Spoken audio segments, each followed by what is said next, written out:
Ah yes, Daredevil Born Again, the legacy of men shouting and big, long, gruff monologues about the city of New York has continued. The former Netflix fan favourite, with Disney Plus now taking the reins, has just aired its finale of Season 1. But it isn't just a gritty reboot or a continuation of a Netflix show. No, it, as all live-action Marvel products, is a remix of decades-old comic book lore.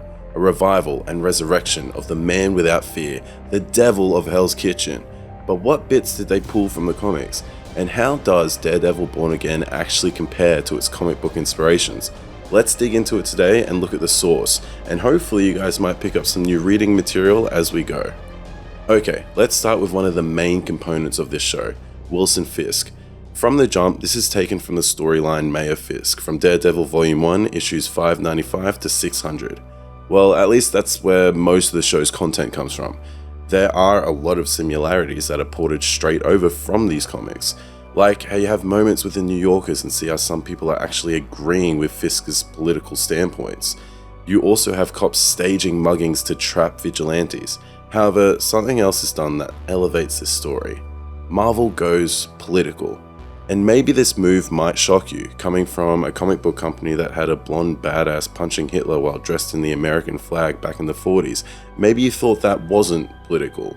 Or if that wasn't obvious enough, I'm just going to raise the X-Men as my trap card. There's a reason Professor X and Magneto are compared, however accurately, to Martin Luther King and Malcolm X. But before I drop my bombshell of my interpretation of Fisk in Daredevil Born Again, let me bring Stan the Man into this. I've always tried to do our stories so that it didn't matter if you were of the white race, the black race, the brown race, or whatever. So social issues I try to get in the background or underlaying a plot, but never to the point of letting it interfere with the story or hitting the reader over the head. Mayor Fisk in Born Again is Donald Trump, like he literally is. Specifically 2016 era Donald Trump. Just thought after my little Marvel comics are inherently political speech, I should just rip the band-aid off. He who shall not be named, or else half of America gets mad. The cleaning up of Wilson's corrupted past is a huge factor here. Remind you of someone trying to promote their election campaign as a businessman, ignoring that he is a bankrupt tycoon with enough corporate skeletons in the closet to create his own graveyard, whereas Fisk could literally create his own graveyard. Both used a platform of fear, one being immigrants and the other being vigilante justice in New York. I'll let you guess which one is which. Both being strongmen saviors who are the only ones tough and real enough to bring a city back and make it great again. We also have his little social media worms, turning the city against itself and keeping in everyone's mouths. And the last point I'll get to, Trump builds his cabinet of ex-criminals, tech billionaires that didn't invite any actual tech, and health ministers with worms in their brains. Fisk builds a secret police with cops who literally shouldn't be cops anymore. Transitioning pretty cleanly to my next point, the Punisher. This is a case of Marvel being political again. Shock horror, except this shouldn't be insanely shocking to any of you. Let's go with some real-world American politics again. Yay, an Australian's favourite thing to talk about. So, police in the real world, specifically cops who shouldn't be cops, idolize the Punisher, having cop cars adorned with the Punisher logo since as early as 2011, police with skull patches during the crackdowns after George Floyd's death, a fully armed police officer who waited an hour to stop a school shooting busted with a Punisher skull as his phone background, checking his phone as the same children were in danger that the fictional character would slaughter to save. All of this to say, maybe an anti-hero who is against a corrupt system and uses deadly force isn't someone the cops should look up to. The creator of the Punisher, Jerry Conway, even states, when cops put Punisher skulls on their cars or members of the military wear Punisher skull patches, they're basically sides with an enemy of the system. Whether you think the Punisher is justified or not, whether you admire his code of ethics, he is an outlaw, he is a criminal. Police should not be embracing a criminal as their symbol. There's a million other things I could talk about when it comes to Jerry Conway's battle against the cops utilizing the skull, and the general cultural context of Punisher versus the cops, all of which culminated in Punisher Volume 12, Issue 13, which, ironically, if you swap those numbers around, you get 1312, or ACAB. Maybe that's a bit conspiracy theorist of me. Anyway, Two cops corner Frank Castle in an alleyway. They immediately forget that they're trying to arrest the Punisher and ask him for a selfie to post their secret club. It is also revealed, just like their real-life counterparts, that they have a Punisher logo sticker on the car. Punisher peels it off the car and tears it up, stating, "I'll say this once, we're not the same. You took an oath to uphold the law, you help people. I gave it up a long time ago. You don't do what I do. Nobody does. You boys need a role model, his name is Captain America, and he'd be happy to have you." And then, to add insult to injury, he continues to say, "If I find out you are trying to do what I do, I'll come for you next." And if we're talking about the Born Again show, that's a promise Frank delivers on tenfold. I gotta say, I was giddy with excitement when I saw cops rocking the Punisher logo as a tattoo in earlier episodes of this season, but man oh man, I was not prepared for the slaughter that was to come. I remember saying to friends, "Oh yeah, he'll kill some cops probably. It's a big move from Marvel to take such a stand on something like this, especially in a Disney Plus show." Again, I was thinking he would go after Cole North and Connor Powell. This is a case, like Fisk, where Disney saw an opportunity to say something deep with this show, and they went for it.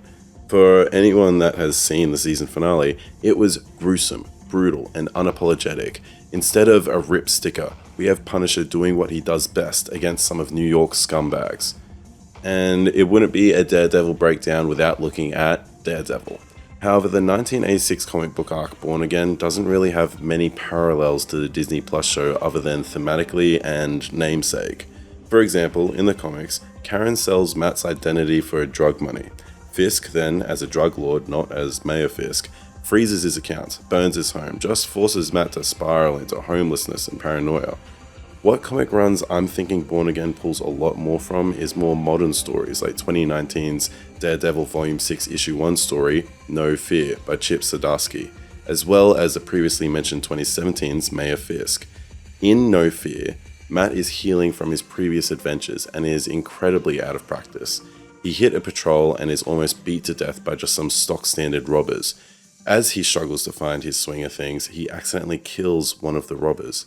Now, Disney Plus Matt goes through a very similar arc, where he feels guilt over attempting to kill Bullseye. Granted, it was after Bullseye killed Foggy, but Matt is a good Catholic boy. Either way, guilt is a huge thing at play for both versions of the character. Disney Matt hangs up the mantle for a year, and I think we were all excited when we saw him and Fisk reconnect with their past selves. As Fisk is beating the man who cocked him with Vanessa. That was my best Wilson Fisk, I'm sorry. And Matt is taking on Muse. It's a genuine return to form. Comic book Matt doubled down, if anything. He immediately thought that he was framed for the murder of that robber. On the run from the police, he comes to terms that he accidentally did kill the criminal. He has his first showdown with Cole North, gets arrested, gets saved by the Punisher, has a showdown with Punisher, doubles down again and goes on a warpath to take down some villains, gets in over his head and is saved by some of his hero pals, and only stops when Spider-Man has a sit down with him. Spidey states, "You killed a man. I've been there. It's horrible. I had to do a lot of soul searching after. Had to learn to be better at this, better at what we do. But what did you do next? You terrorize your neighborhood. You fistfight cops. And I just came from your latest sloppy fight where our buddies had to save your butt. You're a mess, you're in trouble and on a suicide mission, and I'm here to tell you, you're done." This whole scene with Spidey is sick, but to be honest, it only works for comic book Matt, someone that has much more time and more issues to sort through this stuff. If they attempted to do this on the Disney Plus show, well, that would have been the entirety of this season.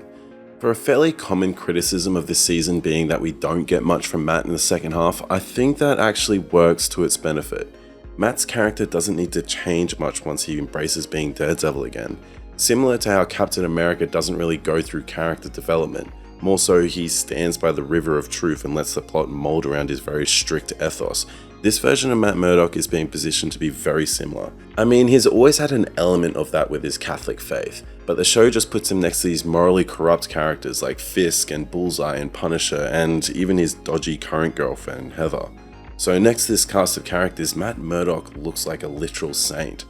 I think the pacing of his reaction to Foggy's death and returning to be Daredevil just fits the show better than it would have if they tried to copy directly from the comics. Now for the only part of this that I don't think the Born Again show did well. Muse. Muse was fumbled in almost every way possible. For one, in the comics, he actually has a personality. Also, he has powers. You didn't even really get that in the show. In the comics, he is almost undetectable. He has a power which sucks in sensory input, meaning the only way for Matt to really hone in on him is to look for blank spots in the city. We don't really get that. Actually, Matt finds Muse almost straight away after deciding to. The pacing of this episode just doesn't sell that it was hard for him to find Muse at all. He mentions in passing in the next episode that it took him all afternoon, but it really didn't feel like that. I mean, in the show they say Muse has killed at least 60 people. I got excited when I heard that because in the comics we have Muse do these murals which are skyscraper sized. We have them fight illogically so that there is artistic narrative involved. We have Muse creating sculptures from the bodies of his victims. In the show we get a couple of murals that a local graffiti artist could probably pull off. There's no grandiose villainy outside of the unnecessary fact that he has decided to use the blood of his victims, which is one of the least interesting things about Muse from the comics. And I have a theory on this. The original script for Born Again was written by the Disney Plus staff, only to be seen as sorta mid and then get replaced by a lot of the original Netflix writing staff, namely Dario Scardapane. Look at this list and notice something. Dario wrote episode 1, 8, and 9. In my opinion, the best episodes of the show. Notice where everything Muse happens between episodes 4 and 7, wrapped just in time for Dario to continue his Mayor Fisk work in the ongoing storyline of his anti-vigilante task force. If Muse was to be a villain that we only spent 3 episodes with, I wish we had more of him being a foil to Matt. Matt, someone who sees his craft as protecting people and saving lives, and Muse, someone whose craft requires death. There is an interesting theme there that was not explored at all. Muse is a comic favorite villain for a reason, with a big impact on the story, and to have him effectively be fodder is an absolute waste. It's Gore the God Butcher round 2. If you want to read some more of Muse, hit his introduction in 2016's Daredevil Volume 5 issue 11 to 14. Overall, the show takes great leaps when it comes to the source material. Everything with Fisk is given extra dimensions to relate it to the real world. Everything with Punisher is given that much more brutality.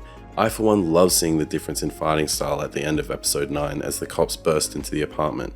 Also, who doesn't want to see Frank and Matt bicker like an old married couple?